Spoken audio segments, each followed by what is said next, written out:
going to talk about these then. So what is the difference between a historian and an archaeologist?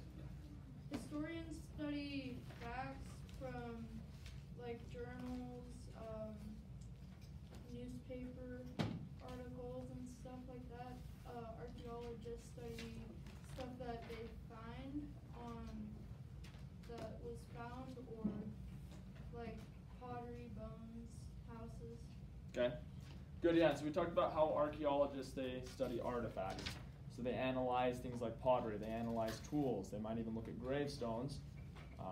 They're looking at those things primarily because they're looking at ancient history, where you don't have the same, you don't have writing the same way that we do in the more recent history. Then you mentioned that historians are looking primarily at things like newspaper articles from the 1800s or whatever time period it was in.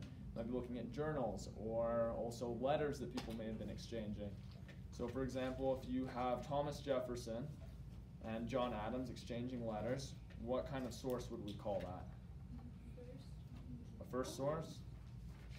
Okay. Would it be secondary or primary source? Primary. Okay, primary. Good. All right. Let's move on to the next idea. So why have humans advanced quicker when they have written information, when they're writing information down from generation to generation? Yeah? So then they don't have to start over again if they forget that information.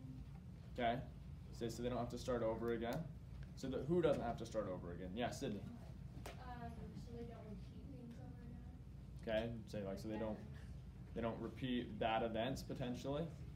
And so if they have, this can apply for not just technology, but also for types of governments. So if you have one type of government, let's say for example, there's a dictatorship, and you have one dictator that is able to cause a lot of harm.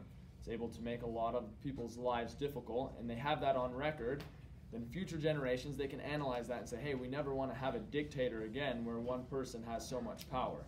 So it can apply to government systems, but even things like medicine and analyzing the types of medical advancements that help humans fight certain diseases. Having that information that's passed on can definitely make life better for the majority. So not reinventing the wheel, not having to discover things over and over again. That's one of the main reasons why writing information down is so beneficial. Okay. Any current events that we know of? What happened over the weekend? Anything big there?